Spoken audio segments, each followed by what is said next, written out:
Hi hello ನಮಸ್ಕಾರ. ನಾನು ನಿಮ್ಮ ಪ್ರೀತಿಯ ಮಂಜುಳಾ. ಇವತ್ತ ನೋಡಿ ಗುರುವಾರ ಒಂದು ವಾರದ ಸಭೆ ಇರುತ್ತೆ. ನಮ್ಮ ಸಂಘದ ಒಂದು ವಾರದ ಸಭೆಯನ್ನು ಮಾಡ್ತೀವಿ.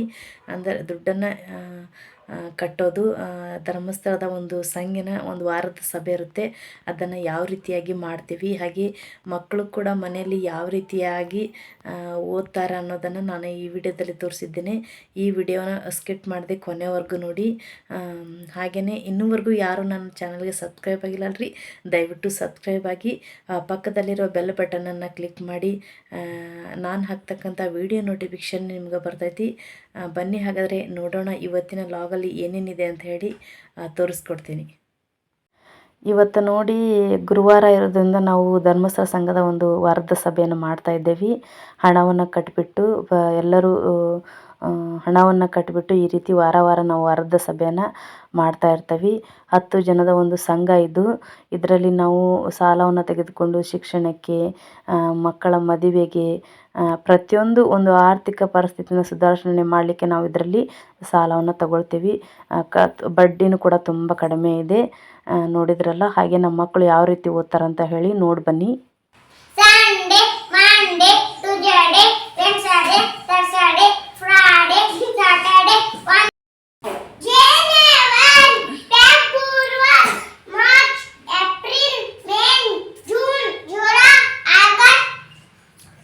September, November. ಹಾಗೆ ನೋಡಿ ಈ ತರಕಾರಿನೂ ಕೂಡ ಖಾಲಿ ಆಗಿತ್ತು. ನಮ್ಮ ಯಜಮಾನ್ರು ಕೆಲಸದಿಂದ ಬಂದುಬಿಟ್ಟು ತರಕಾರಿನ ತೊಗೊಂಬಂದರು. ಇವಾಗ ಜಾಸ್ತಿ ತೊಗೊಂಬಂದರೆ ಕೆಟ್ಟು ಬಿಡುತ್ತೆ, ಯಾಕಂದರೆ ಮಳೆಗಾಲ ಅಲ್ವಾ, ಎಲ್ಲವೂ ಬೇಗ ಹಾಳಾಗುತ್ತೆ ಅಂತ ಹೇಳಿ ಸ್ವಲ್ಪ ಸ್ವಲ್ಪ ತರಿಸ್ಕೊಂಡಿರ್ತೀವಿ. ಇಲ್ಲಿ ನೋಡಿ ಚೌಳಿಕಾಯಿ, ಹಾಗಲಕಾಯಿ, ಟೊಮೆಟೊ, ಈರುಳ್ಳಿ, ಹಸಿಮೆಣಸಿನ್ಕಾಯಿ, ಹೀರೆಕಾಯಿ, ಕೊತ್ತಂಬರಿ ಸೊಪ್ಪು, ಈ ರೀತಿಯಾಗಿ ಸ್ವಲ್ಪ ಸ್ವಲ್ಪ ನಾವು ತೊಗೊಂಬಂದಿರ್ತೀವಿ. ಯಾಕಂದರೆ ಇಟ್ಟುಬಿಟ್ಟೆ ಅಂದರೆ ಪೂರ್ತಿ ಎಲ್ಲ ಕೊಳೆತು ಹಾಳಾಗಿಬಿಡ್ತದೆ ತರಕಾರಿ, ಮಳೆಗಾಲ ಇರೋದ್ರಿಂದ. ಹಾಗಾಗಿ ಎಷ್ಟು ಬೇಕು ಒಂದು 2-3 ದಿನಕ್ಕೆ ಆಗುವಷ್ಟು ಮಾತ್ರ ತರಿಸಿದ್ದೀನಿ ನಾನು.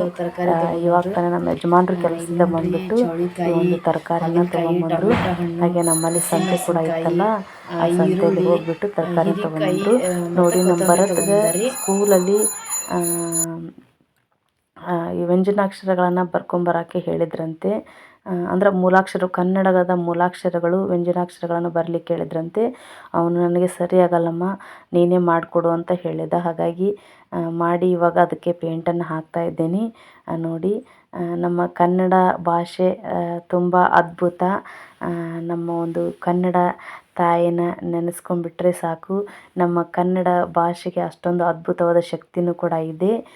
ನೋಡ್ತಾ ಇದ್ದೀರಲ್ಲ, ಇದು ಹೇಗಿದೆ ಅಂತ ಹೇಳಿ ಕಮೆಂಟ್ ಮುಖಾಂತರ ತಿಳಿಸಿ. ಸ್ಕೂಲಲ್ಲಿ ಹೇಳಿರ್ತಾರಲ್ಲ, ಇವಾಗ ತಾನೇ 8th ನಮ್ಮ ಭರತ್, ಹಾಗಾಗಿ ಅವನಿಗೆ ಅಷ್ಟು ಸರಿಯಾಗಲ್ಲ ಅಂಥೇಳಿ ನಾನೇ ಮಾಡಿಕೊಟ್ಟಿದ್ದೀನಿ. ಇದನ್ನಲ್ಲೇನೋ ಸ್ಕೂಲಲ್ಲಿ ಗೋಡೆ ಮೇಲೆ ಹಾಕ್ತಿರ್ತಾರಲ್ಲ, ಹಾಗಾಗಿ ಚೆನ್ನಾಗಿ ನೀಟಾಗಿ ಮಾಡಿಕೊಡು ಅಂತ ಹೇಳಿದ, ಮಾಡಿಕೊಟ್ಟಿದ್ದೀನಿ. ನೋಡ್ತಾ ಇದ್ದೀರಲ್ಲ ಫ್ರೆಂಡ್ಸ್, ಇವತ್ತಿನ ಒಂದು ವ್ಲಾಗಲ್ಲಿ ಏನೇನಿತ್ತು ಅನ್ನೋದನ್ನು ನಾನು ತೋರಿಸ್ಕೊಟ್ಟಿದ್ದೀನಿ. ಹಾಗೆಯೇ ಇವತ್ತು ಮಳೆ ಕೂಡ ತುಂಬ ಬಂತು, ಸಾಕಷ್ಟು ಮಳೆ ಕೂಡ ಆಗಿದೆ. ಹೊರಗಡೆ ಎಲ್ಲ ಬಿಸಿಲೂ ಕಡಿಮೆ ಇದೆ, ತುಂಬ ಮಳೆ ಬರ್ತಾ ಇದೆ. ಈಗ 2-3 ದಿನ ಆಯಿತು ಮಳೆ ಜಾಸ್ತಿ ಇದೆ. ನೋಡಿ ನಾನು ಅದನ್ನು ಕೂಡ ಶೇರ್ ಮಾಡ್ತಾ ಇದ್ದೀನಿ. ಮಳೆ ಬರೋದನ್ನು ನೋಡಿ ಸ್ಟಾರ್ಟ್ ಆಗಿದೆ. ಒಂದು 2-3 ದಿನ ಆಯಿತು ಮಳೆ ತುಂಬ ಇದೆ, ಹೊರಗೆ ಹೋಗಲಿಕ್ಕೆ ಆಗ್ತಿಲ್ಲ, ಅಷ್ಟೊಂದು ಮಳೆ ಬರ್ತಾಯಿದೆ. ಸ್ವಲ್ಪ ಬಿಸಿಲು, ಸ್ವಲ್ಪ ಮಳೆ ಹಾಗೆ ಬರ್ತಾಯಿದೆ. ಬಿಸಿಲೇನು ಜಾಸ್ತಿ ಹೊತ್ತಿರೋಲ್ಲ, ಮಳೆನೂ ಜಾಸ್ತಿ ಇದೆ.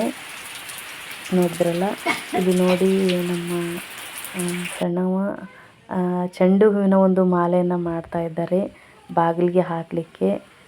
ಯಾಕಂದರೆ ಹೊಲದಲ್ಲಿ ನಮ್ಮ ಅತ್ತೆಯರು ತೊಗೊಂಬಂದಿದ್ರು ಇದನ್ನು, ಇವಾಗ ಇದನ್ನು ಬಾಗಿಲಿಗೆ ಪೋಣಿಸಾಕತ್ತಾರೆ ರೀ.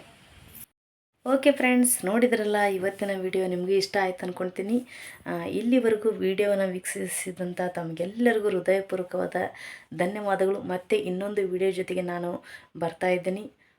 ಎಲ್ಲರ ಒಂದು ಸಪೋರ್ಟು ಸದಾ ಹೀಗೆ ಇರಲಿ ಅಂತ ಹೇಳಿ ಪ್ರತಿಯೊಬ್ಬರಿಗೂ ಧನ್ಯವಾದಗಳನ್ನು ತಿಳಿಸ್ತೀನಿ. ಧನ್ಯವಾದಗಳು.